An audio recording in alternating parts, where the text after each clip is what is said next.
So let's kick off. It's 4 o'clock in the UK. Other times apply in other parts of the world. Hi everybody. Welcome to our webinar. My name's David Fox. I'm based in the UK with Archiware's UK distributor JPY. A lot of you will know me for the training resources that I put online, videos and so on. And I'd like to introduce Mat X to you, who is the chap that you can see standing by the big tower of rather impressive busy X serves by the side of him, bit of an antique there. So a little bit about Mat X. He builds awesome storage and backup systems for video professionals. So today we're going to be focusing on some video stuff. Matt has almost 20 years in IT, spent some time in the gritty trenches of VFX production and the beautiful post boutiques, as well as some islands of Macs inside of vast corporate oceans. Being paid to be paranoid, be safe, not sorry, is what Matt is all about. So let me hand you over to Matt. Are you there, Matt? I am here, David. Can you hear me? Excellent. I can hear you just fine. So I can also see your first slide. So over to you. And what would you like to tell us?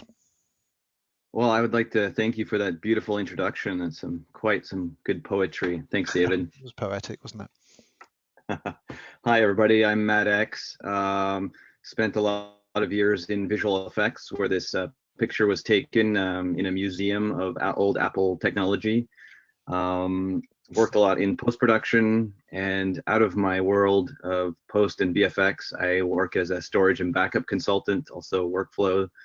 And lately, in the last 5 years, I've been working on the Mac DevOps MVOR Conference, sort of inspired by my work with open source and closed source software. So let's get on with today's talk. Just to interrupt you there, Matt, I was going to say, I meant to say at the outset that the GoToWebinar panel has a box for questions. So rather than letting people ask questions live, if you've got a question, just type it in, and then I'll go through everything that looks interesting at the end of the presentation in about half an hour. Back to you. Okay. Awesome, David. Yeah, I wanted to skip quickly over this slide where I've worked on Iron Man and District 9 and lots of movies and TV shows in the past. So that's where my experience comes from, is supporting visual effects and post people. So the overview of today's talk is that we're going to talk about storage and backups for media professionals. Storage and backups in other industries can differ in techniques and requirements. We're going to talk about monitoring and reporting based on my experiences of having many clients, not just one client. So needs and requirements for monitoring and reporting on problems and what we've come up as a solution. Also talk about my Mac DevOps conference and about writing software and tools that people have written. And we'll finish off with some nice resources. So storage and backups. We have many options in the media world. A lot of times we have fiber channel SANs, represented by Quantum StorNext or Apple Xsan. We have network-based storage, which is becoming more popular in the media world. 10 gig Ethernet has been very popular in visual effects for the last few years. And backups with Archiware P5. It's been a huge life-saving change for me in the last 10 years with Archiware. It's quite the difference from what I started with in visual effects with an X11 interface and some basic shell scripts. And of course, monitoring and reporting. When you've got a lot of systems in a lot of places, you need to know what's going on. So starting off with a SAN, what is a SAN? It's a storage area network. We have often fiber channel, and we need a fiber channel switch. We need a metadata Ethernet switch, and then we usually have a corporate LAN or a private LAN. And for my case, a lot of times my clients are Final Cut Pro users, so they have media and libraries on the SAN volume. So SANs are complicated and require lots of equipment. So often we see a rack with maybe a screen, some switches, many switches, tape libraries, lots of storage. Can seem a little daunting sometimes. Xsan is Apple's version of Quantum StorNext. It's the same software pretty much. It needs fiber channel, and in many cases, it's easily set up with a Mac Mini server or take one of those trash can old Mac Pro that fit nicely on a rack. The Mac Mini can run Xsan, another Mac Mini can run a P5 server.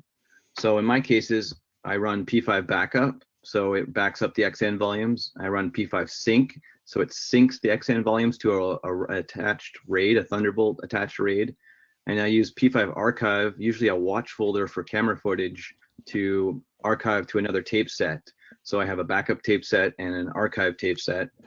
As well as in my setups for my clients, I use P5 Archive app, which is an app that runs on the Mac that the editors can control. They can restore and archive products by themselves. So here's what it sort of looks like. It's a little bit nicer view. We have some storage. We have a Mac Mini running the Xsan. We have a trash can Mac Pro running the backups with some directly attached Thunderbolt storage. We have a fiber channel tape library, and we have everybody running iMac Pros or iMacs connected by fiber channel Thunderbolt to fiber channel adapter. And this is sort of an Xsan, typical Xsan or a SAN setup.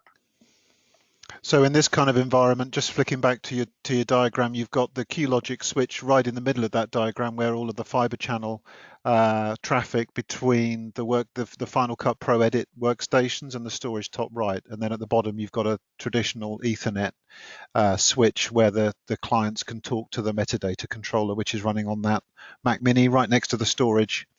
And the and the trash can just above the tape library bottom right is where P5 is running. So that's got a fiber channel connection to the tape library and to the storage. Yeah. And this is a simplified view just to show sort of a standard setup with some promise RAIDs. You can use any kind of RAIDs, and I've used all kinds. There's no problem as long as there's some fiber channel. You can set it up and share it through your switch and make some volumes. Xsan has been been very useful to me, and ever since 10.7, and we're now at 10.14. Yeah. 10.7, Xsan has been included in for free. So while people have talked about the death of Xsan forever, it's not dead, and it's free, and it works very well. A lot of people have StoreNex setups where they pay Quantum for a StoreNex in the server room, and then all the Macs are free clients because it's built in for free. So there's some advantages, but you do need a QLogic switch or Brocade or some kind of fiber channel switch. Yeah, and I guess you also need some kind of Thunderbolt fiber channel boxes to plug into the back of those iMacs. And we still don't have any Mac Minis or iMac shipping with Thunderbolt. Fiber channel built in, so we use the Thunderbolt to fiber channel. Yeah. So for an alternative setup, we have the network storage kind of setup. So in this case, we can use a separate production network. That means a second Ethernet network. Or we can use the same, like the main Ethernet network in an office. Typically these days, storage servers have a ZFS or even a BTRFS file system. In this case, a Linux server can have a P5 agent, or it could be a Solaris server having a P5 agent. In my case with clients that are Final Cut editors, they'll mount via NFS or SMB. And this is basically as fast as the network can go. 1 gig is pretty typical in offices now. 10 gig is starting to become popular with editors. 10 gig has been very popular with visual effects for years and years and years, and now 40 and 100 gigabits is more common. And of course, Final Cut Pro supports NFS and SMB libraries, so it works very seamlessly as long as you have the speed and you manage your libraries in a good way. And the main difference between fiber channel and network here is fiber channel was meant to send packets in order, so it's always fast, even at slower speeds. While network Ethernet, the reason to go faster from 110 to 40 to 100 is that Ethernet was designed so that packets could arrive out of order. Of course, video editors want their packets in order, so the faster the network, your network, the more chance of your packets and your stream and your playing back your video files is going to be in a proper way. So one example of a network storage is the Lumaforge Jellyfish. Basically a Linux server with a ZFS volume. It's shared out over NFS. We have some trash cans in this image. It can be iMac Pros with their 10 gig interface. Basically the Jellyfish, the Linux server has cards in the back. I've dropped in the Jellyfish in some of my clients that used to have an Xsan, and we use the same fiber and just put a different end instead of a Thunderbolt to fiber channel end. We have a Thunderbolt to 10 gig Ethernet end. Also, for the iMac Pros, you can just plug in a copper 10 gig cable. In this case, the backup server, the P5 backup server is, in my initial setup, I'd run one with a 1 gig connection, which worked, but and then I put a 10 gig adapter on it to make it work better. So I believe the new Mac Minis that were released a couple of months back actually have 10 gig Ethernet as an option, so you can order them with 10 gig built in the back. So it's perfect. You'd have to have a 10 gig copper card in the back of the machine, and you could plug in your iMac Pros and your Mac Minis, and it's no Thunderbolt adapter needed, which is great. And this kind of setup doesn't even need a switch. You can just plug in directly into the Jellyfish, but if you add a switch, you can greatly increase your network size. You can buy the Jellyfish storage appliance with 5, 10, whatever 10 gig ports directly in the back of it, can you? So you can scope that out for the number of edit workstations you want to service with it. And I think in the US now you can actually buy the Jellyfish directly from the Apple Store, which is a chain. So just thinking about those Mac Pros or iMac Pros on the left-hand side, would you normally run kind of 1 gig Ethernet to go into the corporate style LAN where you're going to get your regular internet connection from, and then have a separate 10 gig for connecting to the storage that's entirely independent of your regular Ethernet? Yes, and even in some cases, corporate or company LAN will be airport wireless Wi-Fi. Me and my old words. So they'll use Wi-Fi for downloading. Wi-Fi is gigabit and fast. But I would, if I was building it from scratch and giving you the specifications, I would say 1 gig wired and then a 10 gig fiber connection, because fiber goes farther. Usually in the cases, that's the only reason, a big reason to use the fiber connection is if you want a farther distance. So that's the Lumaforge Jellyfish. Just to review. So those Macs are mounting the storage via either SMB or NFS. Yes. The Jellyfish has a cute little app written in Swift, which makes it very easy to mount all your shares and auto mount them so they stay mounted. In our testing, I found NFS works very well with Final Cut. SMB worked well, but less well, I found. But it can change depending on the OS, and we know how often Apple changes OSs. It's to keep us on our toes. But to review the setup, the Jellyfish is connected with 10 gig Ethernet NFS mounts. The storage is ZFS, which is very, very, very solid. I've had servers in visual effects companies where the mirrored drives fail on a Linux or Solaris server. You put in new drives, rebuild the server, and you just go Z-pool import, and your data is completely safe. It's never gone away, even if the server didn't exist. This is a far cry from Xsan, and Xsan is very, very fast, but a little bit less stable, especially in the old days. So the old Xsan instability made me very much appreciate and love Archiware P5, because you had to have a million backups. With ZFS, backups and archives are very important, of course, always. But you may not get the same post-traumatic stress disorder as with old Xsan days when the metadata was a little bit unstable. So with the Jellyfish, you get this great ZFS file system. You install a P5 agent on the Linux server in the Jellyfish, and you can have the Jellyfish run as your P5 server, but I like to isolate or separate out my tasks. So in this case, a Mac Mini fits very well in a server room. So the P5 server is running on the Mac Mini. The editors connect directly to the Jellyfish. The Mac Mini is running P5 and P5 backup, and it's got a tape library in this case, or it could have a tape drive if you wanted. And like the other setup, I like the P5 Archive app. So the P5 Archive app is running on all the workstations, and that's a GUI that lets you right-click on a file in the file system, and you can archive it or restore it. So leads me straight into P5 Archive app. So this is the similarity between these two setups. Basically, the user controls archiving and restores. So the IT person, the consultant, in this case, like me, would do the setup, maybe be paid to maintain it, but the IT person, I'm not being called every day to archive or restore files. So the users just have to right click on the file system, whether it's an Xsan volume or the Jellyfish NFS. They right click on their folder, on their project when it's done, and they say send to archive. It's a Mac application. It talks to your P5 server.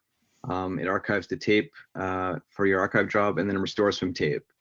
It's a right click. So here's what the GUI looks like. It tries to show you if there's jobs running on the server that you don't own, just in case you need to know why your job's not running right away. And then it says, which job you're running, which is the me. Yeah. Not the other. My Yeah, understanding of the archive app as well is that if you're archiving Final Cut projects, which I think you are with these customers, then if you have any assets that are referenced by your Final Cut projects that are outside of that folder, outside of the Final Cut package, then we'll go find those and add those to the archive as well. So when you restore, everything that's referenced by the project gets restored, as well as what's actually inside the project.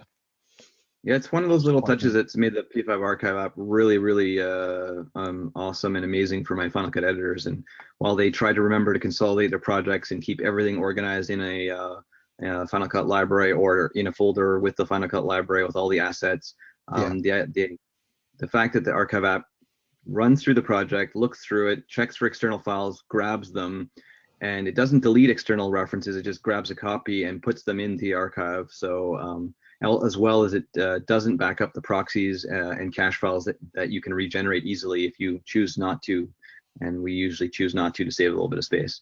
Yeah. Great little app. A couple little icons. Here's the sort of the safe icon which is what you'll get on your files, and then basically a little window with the right-click contextual menu with restore from P5 or archive to P5. And then lastly, because I'm an automation, to make it a little bit easier, you can go into your keyboard shortcuts and add a shortcut command key combo to archive and restore to make it easier for editors. But right-clicking is pretty easy. Yeah. P5 archive app. Yeah. So no matter what your storage, archive, and this gives the power. The archive app gives the power to the editors or the users or the producers or whoever's in charge of the matter. The IT person, gets alerts about storage, but he doesn't have to. He or she does not have to, bug everybody all the time, which is what I've had to do in the past to get stuff off the storage. And that icon top left is what if you're archiving a Final Cut project, then the Final Cut project gets replaced with a file with that icon, and then if you everything that you archive will get that icon and a P5A file. Yeah, and then you just double click on that file as another way to restore it. So double click on it, a window pops up, you say restore, and then the thing gets pulled back from tape. Yeah, so it works really nice. And having set up a lot of asset management solutions and organizational systems, people like using the file system, the Finder. They like seeing their storage. And so if they've organized stuff by year, by date, by project, they just have to go back to where they had their files, and their project is there with all the names and all the files. They're just like you said, stub files, so they don't take up any space. Once you right click on them and restore or double click, then it will ask the P5 server to restore that. And the only thing you'll have to do is if the tape's not in the tape library, a message will come up and say that you need a volume, and you just got to put that tape in. To do. Yeah. So it's been pretty good. So here's a picture of it running with another one saying, so a restore is running and archive is completed. So my editors have gotten quite used to this. They prefer it to logging into the P5 web server because they don't need to know about all the jobs and everything that I've set up. Mm-hmm. This is a much simpler interface. So that leads me to the next thing about monitoring and reporting. So Watchman Monitoring is a service that a lot of IT people pay, that when they have a business and they have many clients, you can install agents on Mac, Windows, and Linux. It's a web-based dashboard which has email alerts. You can organize it for all your different clients. And the thing that got my interest, besides it being an awesome product, was that you could write custom plugins. So watchmanmonitoring.com. So the reason why I like the custom plugins is that by default, Watchman had been set up to watch for Time Machine or Carbon Copy Cloner, which is awesome and useful, but it didn't watch P5. And I have a lot of clients running P5, and instead of getting emails from every client, or instead of VPNing or securely accessing all my different clients to check on their backups, I started I didn't think it would be that long, but it was a long adventure to write these plugins, and it took me a long time because software products always take longer, I guess. There's some kind of unwritten rule there, but some of the difficulties were trying to figure out what was useful to me as the IT person, for example. Always solve a problem for yourself, and it will be solving a problem for other people. But finding actionable information, like what is actually useful information? Do you want an email alert that you don't look at, or do you want something that tells you right away what you need to do? So in the end, we came up with these plugins. I hired some very smart Python people to work with me, and we worked together for a while. So the P5 Info plugin would tell you basic information about your license and what is licensed, and information about the server. P5 Devices would tell you if any drives need cleaning. P5 Jobs tell you about anything that's running and has failed or is completed. P5 Pools will tell you about if you need extra tapes or if you're running out of room. P5 Backup to Go will tell you about whether your workstations are backing up or not. And lastly, a nice little touch from Watchman itself. They incorporated a part where they could look at renewals for licenses. So we did some programming and got it to tell you when your maintenance renewal was up, so that it comes up on a little calendar and it will email alert you. So now you don't have to ever miss your support renewal. And cool. This has been very, very helpful. Yeah, great resource for resellers. Yeah, resellers and people that yeah. have many clients, managed service providers, or just any IT person that has a lot of clients. I've had some clients where emails were not allowed, so we couldn't send anything out, but I could get a secure connection to Watchman approved, so I could send up all my statuses for. Okay, so you just need an HTTPS connection to your Watchman dashboard. Do you host the Watchman server on your own box, or do Watchman host it for you? Watchman hosts it in the cloud. So okay, so that's all part of the service that you pay for. Yeah. So here's an example. The Watchman, the P5 plugins for Watchman are part of the core Watchman product. So if you buy Watchman, or if you've already bought Watchman, then you get all of this stuff. It'll discover which of your hosts that you've got Watchman installed on are running P5, and it'll all just happen. Yeah, the magic with the P5 plugins and other plugins is that you basically write some logic into them saying, under these conditions I want to run, and under these conditions just ignore me. So the way that the P5 plugins are designed is that if it detects a license, like a licensed installation, then run the plugin. So we get all the intelligence from the license from the server, not from the endpoints or the clients. So you can install P5 as a server, as a client, as a backup to go workstation, but we don't check those. We check what the server knows about those. So we have the one thing that we're looking at. So in this case, here's it was a trash can Mac Pro that I had repurposed as a server, as a P5 server. So we have little 3 warnings that it wants us to check out. On the right, it says 1 expiration. So it knows automatically that our P5 maintenance will come up at a certain date. And I blanked out the license key, but it would tell you your license key and when you need to update and renew. So that's very helpful, and I'll send you an email alert. It's saved me on many occasions as a reminder. Yep. Here's like an example of the device status. No devices are in need of cleaning. It's just, I don't know how many times, had a backups not run because the device needed cleaning and nobody was paying attention to emails So here's the devices and the alerts and a nice dashboard. And here's an example of what the P5 info looks like. And I use this when I'm filling in support tickets for my clients. I want to make sure if any issue comes up that, Archiware is aware of an issue, whether it's easy or hard to fix. Yeah. We basically, I got the serial number, I can submit it for each client, here's their serial number, and I have a nice collection of all the information of what's licensed and what's not. And yeah. But I suppose the unique thing about this is that if you've got a dozen P5 installations out there in the field, as the person looking after those, you can view all of this information via one web dashboard and see which of those dozen customers has got an issue and so on. Yeah, I mean, email alerts from P5 or Watchman can be useful, and in both cases be ignored, or you can be overwhelmed by emails. So having one place to look is nice. A single pane of glass, sometimes they talk about. Yeah.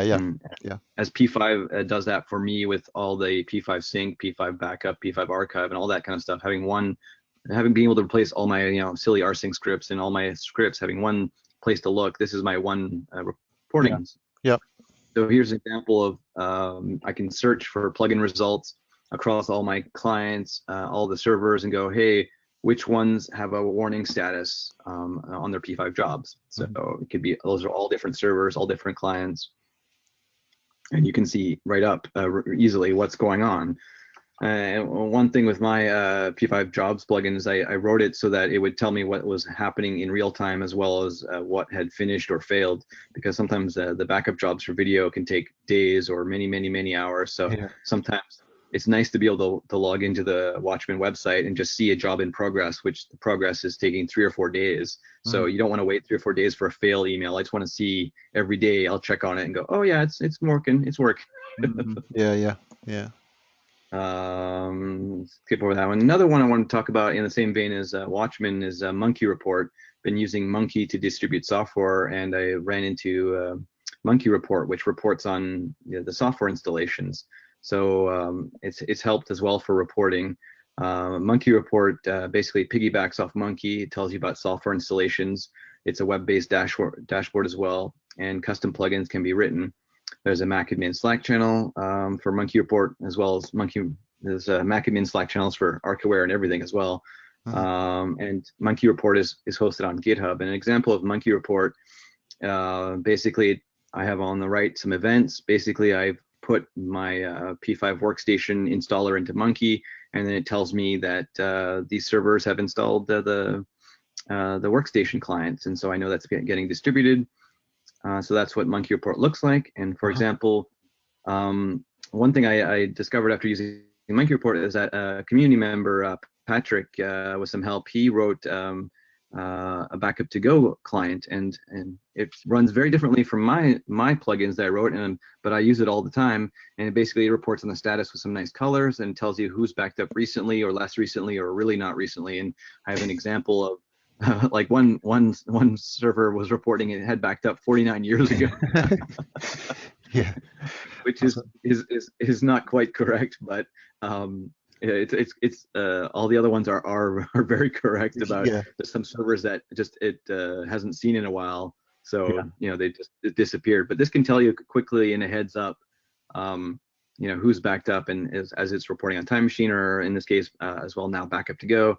It can give you a little quick heads up of if you need to check on any machines.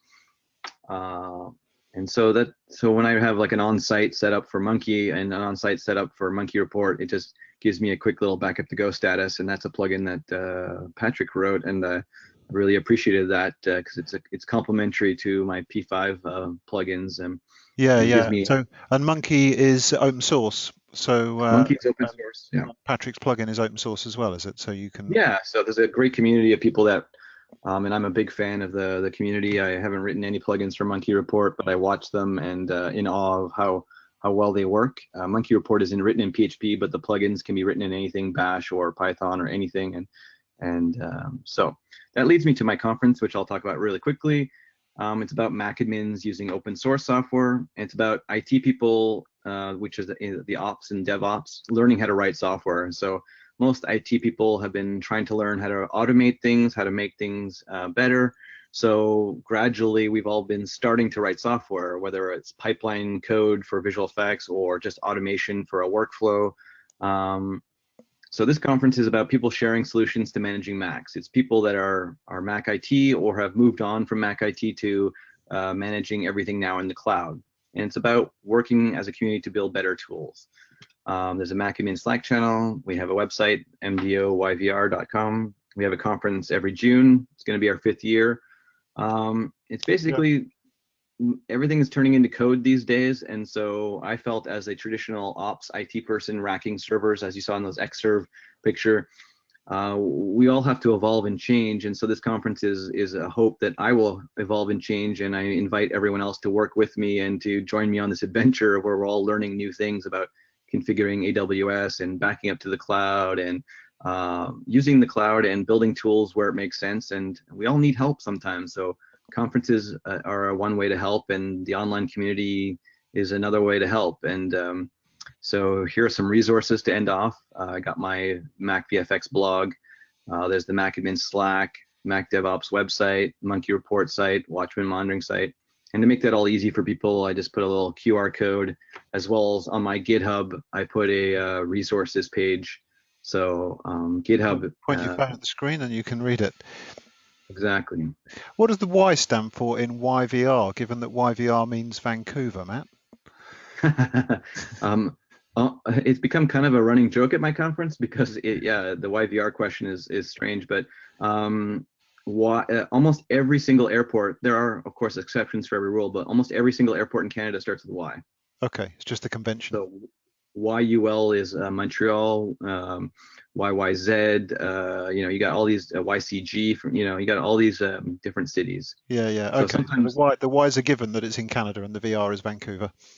Yeah, basically they took a train station, the nearest train station, and tacked a Y onto it. So VR for Vancouver. And yeah, cool. And sometimes it's a running joke at the conference, and I quiz people on different airport codes. Right. Well, I know one of them now, so I'm starting on my Canada airport code knowledge. That was brilliant, Matt. Thanks ever so much. I'm conscious of the time. It's past, so we do have a few questions that people have tapped in to the tiny box in GoToWebinar, which I am now peering at. So we've got a question here from Chesapeake Systems. And I'm just going to read it out, and you can make some sense of it for me, Matt. For those customers using P5 in Xsan/Quantum StoreNext environments, have you done any performance testing for the new multi-thread cycle linking introduced in P562 for P5 Sync? Since cycle linking is almost entirely metadata traffic instead of disk traffic, are there any gains to be had with regards to multi-threading, or is one limited by the Ethernet metadata network? That's quite a chunk of a question there.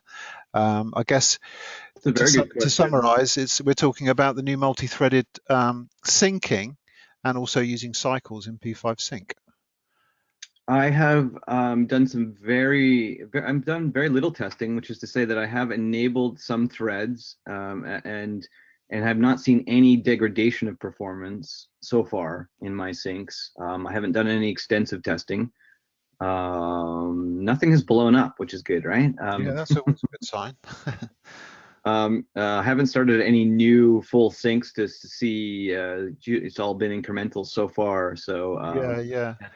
I mean, one thing I would say is that where you're mentioning multi-thread cycle linking, if you're using P5 Sync with cycles and you're writing to a ZFS, as mentioned earlier, or BTRFS file systems, then we can trigger the cycle creation directly using the file system's own snapshot. So we don't have to do all of that additional work creating all of those hard links, which will speed things up dramatically. My understanding of the multi-threading in the P5 Sync 562 is that it's just going to give you more network bandwidth by creating more than one stream over the network, and it doesn't affect the actual creation of cycles. Yeah, so thanks for that question. Next question, the asker is Skio Levens. Question is, when you take on a new customer that isn't backing up and is totally disorganized, surely that never happens, what are your first steps, Matt? Well, usually I've been called in after a disaster or something breaks, and I ask the client if they're ready to be ready for a fresh start and to do things properly. And after a disaster or some kind of problem, people are ready to start again and start better. And maybe they have learned to value, setting up a more robust setup. Nobody likes losing data, but sometimes these are hard lessons to learn that we've all learned sometimes the hard way. Yeah. I try to spare some of the clients. So yeah, if a new client decides they don't want to or would not like to, usually I start all clients with a discovery to discover what they have and discover whether we can work together. And in discovery, I make my proposals, and the proposals are always to have a robust, multi tiered backup archive disaster system. Yeah. And if the potential client doesn't like this idea, then we just say goodbye and we don't work together. Yeah. I guess you've got to have a certain amount of funding to be able to.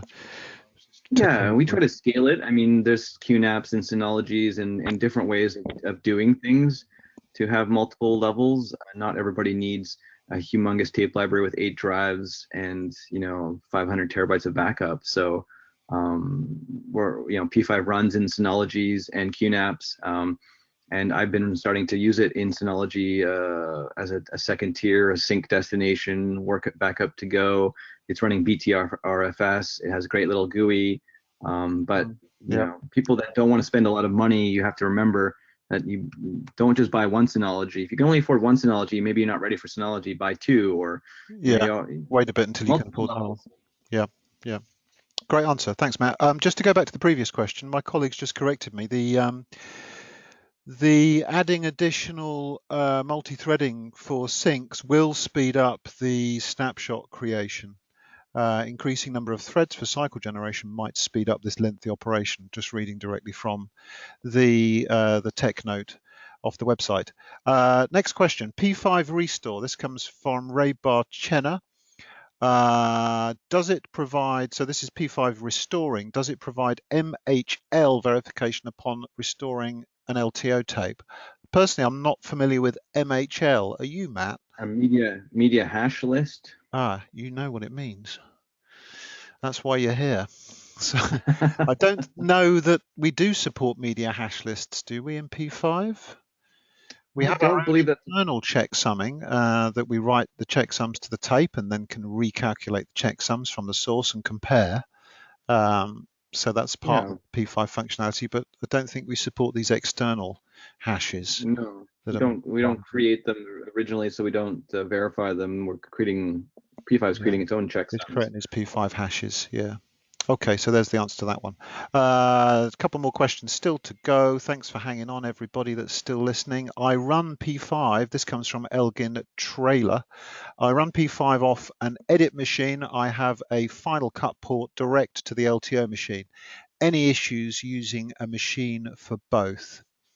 So P5 is on an edit machine and a fiber channel port direct to the LTO machine on the edit machine, I guess. What would you say in response to that one, Matt? Well, I think in small setups, you're working on your Final Cut during the day and you back up at night. Hopefully, a lot of setups, people have been using single drives just to archive finished projects. Yeah. So my only question for people that have a similar setup is just what are you doing for continuous backups of projects in progress? Yeah. The three groups that I have in my head are incoming media should be archived off immediately to tape or drive or both. Stuff in progress should go to tape or drive or both, and then stuff at the end should be on tape or drive or both as an archive. So it's so I mean, archiving finished projects on a directly attached LTO drive. When you're finished editing, you're going to archive to the tape. So there's no issues, and that's why I guess Archiware has that desktop edition where people are running a small setup. Small setups. I mean, I always recommend a separate mini or something, but just something that will allow you to continuously back up at least throughout the day or once a day, so that you're not just doing archives. But there's nothing wrong with that setup. Everybody needs a setup that they can afford. Exactly, and the P5 desktop edition for $1,000 is going to allow somebody sitting there doing Final Cut Pro editing on their Mac Pro all day just to buy a Thunderbolt tape drive or a SAS tape drive with a Thunderbolt adapter and start to buy a few tapes and get themselves many terabytes of storage, and then they can start sticking tapes in friends' houses and have offsite and do lots of different stuff, including archiving. Once you get to a certain size, I find the tape libraries work better because they're barcoded tapes, and I don't have to think about. You can always migrate from a standalone drive up to a library when you've got a bit more money.